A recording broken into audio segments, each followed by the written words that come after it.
안녕하세요. 사회복지 전문가 김민수입니다. 여러분 1차 민생 소비 쿠폰 잘 사용하고 계신가요? 어떠셨나요? 도움이 많이 되셨나요? 이제 2차 소비 쿠폰을 기다리고 계실 텐데요. 아쉽게도 2차 소비 쿠폰은 전 국민 지급이 아닙니다. 많은 분들이 당연히 받을 수 있겠지 하고 생각하고 계실 테지만 2차는 다릅니다. 정확히 말하면 많은 분들이 못 받으실 수도 있습니다.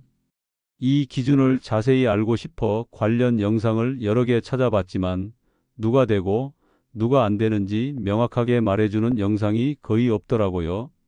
그래서 오늘 영상에서는 2차 소비 쿠폰의 지급 대상이 어떻게 달라졌는지 그리고 어디서 쓸 수 있게 바뀌었는지를 실제 예시와 함께 아주 쉽게 정리해 드릴 예정입니다.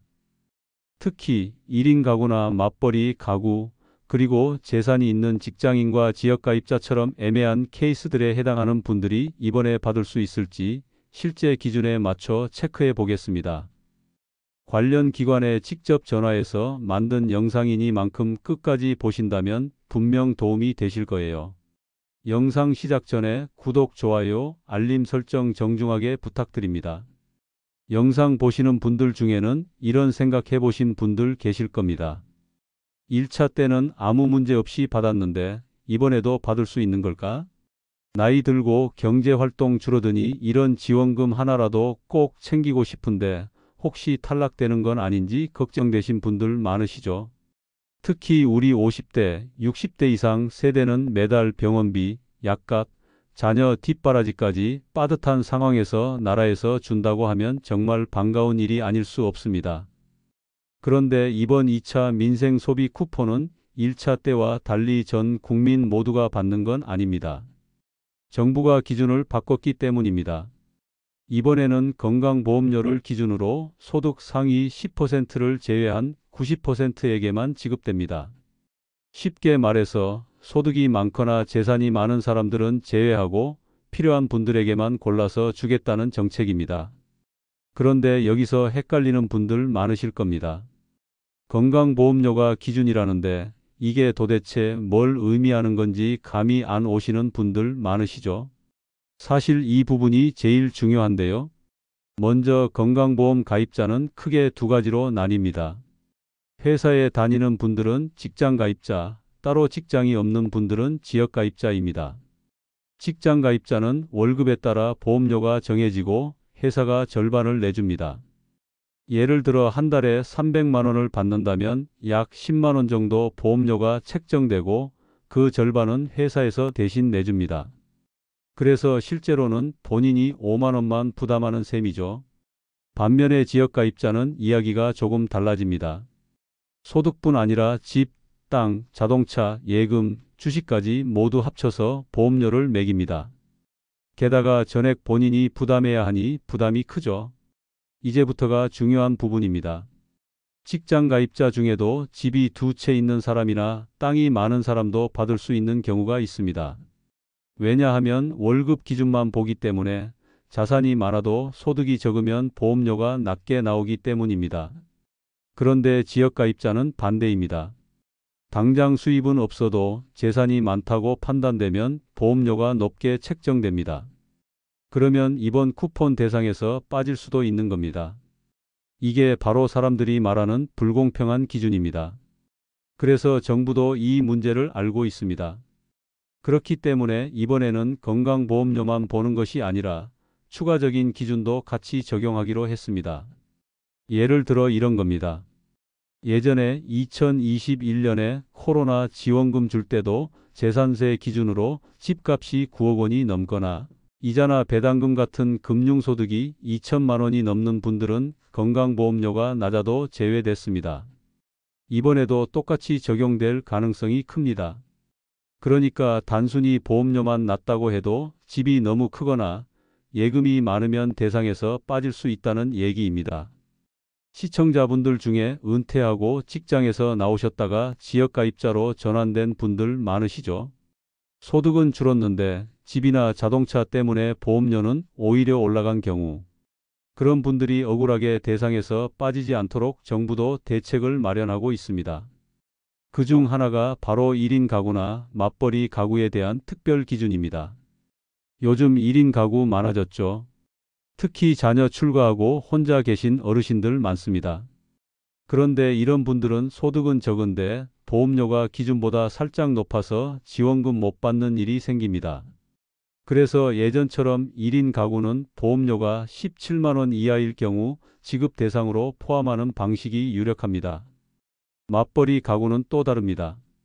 부부가 같이 일하다 보니 보험료가 높게 나오지만 실제로는 아이들 교육비, 생활비, 돌봄 비용까지 들어가는 게 많습니다.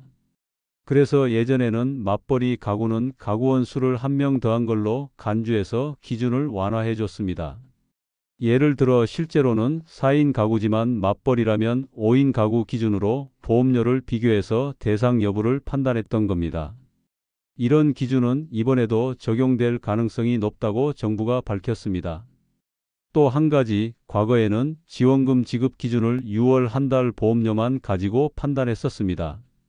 문제는 그 한 달에만 수입이 몰린 분들, 예를 들면 일용직, 단기 계약 근로자들은 보험료가 확 올라가서 대상에서 빠지는 경우가 생겼죠. 그래서 이번에는 그런 실수를 반복하지 않기 위해 월 평균 보험료나 일정 기간 동안의 평균 보험료를 기준으로 삼는 방향으로 검토 중이라고 밝혔습니다. 이렇게 기준은 점점 더 세밀해지고 있습니다. 불필요하게 빠지는 사람 없도록, 억울하게 제외되는 분 없도록 바뀌고 있는 겁니다. 그렇다면 이렇게 어렵게 받은 쿠폰은 어디서 쓸 수 있을까요?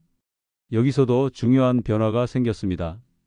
1차 소비 쿠폰 때 가장 많은 민원이 바로 사용처 때문이었습니다. 내가 받긴 받았는데 우리 동네 마트에선 쓸 수 없다. 시골에 사는 어르신들 중에는 받아놓고도 못 쓰셨다는 분들 많았습니다. 그래서 정부가 이번에는 사용처를 대폭 확대하기로 했습니다. 그중 대표적인 곳이 하나로마트입니다. 1차 때는 2,200개 지점 중 겨우 121개에서만 사용 가능했습니다. 하지만 이번에는 대부분의 하나로마트에서 사용 가능하도록 바뀌는 겁니다. 이제는 채소, 고기, 생필품, 세제, 휴지 같은 생활 필수품도 쿠폰으로 구매할 수 있게 됩니다. 실제로 사용할 수 있는 곳이 많아지니 받는 것보다 쓰는 게 더 중요해지는 시점입니다. 그리고 한 가지 더 짚고 넘어가야 할 부분이 있습니다. 1차 때 일부에서 쿠폰을 현금으로 바꾸려는 시도가 있었던 거 혹시 기억나시나요? 인터넷 중고거래 사이트에서 쿠폰을 돈처럼 팔거나 카드깡처럼 돌려받는 사례도 있었죠. 이런 부정 사용을 막기 위해 정부는 이번에 소비 쿠폰 재판매를 전면 금지하고 이를 어길 경우 환수는 물론 형사처벌까지 가능하다고 못 박았습니다.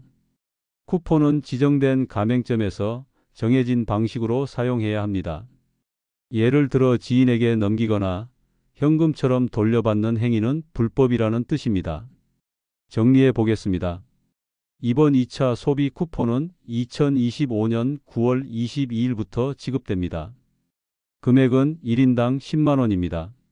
지급 대상은 건강보험료 기준으로 상위 10%를 제외한 국민 90%입니다. 1인 가구나 맞벌이 가구는 특례 적용을 받을 수 있으며 재산이 많거나 금융소득이 많은 분은 별도 기준으로 제외될 수 있습니다. 사용처는 기존보다 훨씬 넓어져 하나로마트 등 실생활에 바로 쓰이는 곳에서 사용 가능해졌습니다. 부정 사용 시에는 환수나 제재가 따라올 수 있으니 반드시 정해진 방법으로 사용하셔야 합니다. 지금까지 말씀드린 내용들을 잘 따라오셨다면 이번 2차 민생 소비 쿠폰에 대해 누구보다 잘 알게 되셨을 겁니다. 많은 분들이 한 달에 병원비로 빠지는 돈, 마트에서 장 한 번 보면 나가는 생활비 때문에 부담을 느끼십니다. 특히 요즘같이 물가가 천정부지로 오르고 고정 수입이 줄어든 상황에서는 작은 지원 하나도 놓치면 안 되는 그런 시대에 살고 있습니다. 정부가 이번 2차 소비 쿠폰을 선별적으로 지급하고 사용처도 넓히고 부정 사용까지 철저히 단속하겠다고 나선 건 그만큼 복지에 대한 신뢰를 지키고자 하는 의지가 담긴 것입니다. 그래서 더더욱 여러분이 정확하게 알고 혜택을 놓치지 않고 챙기시는 게 중요합니다.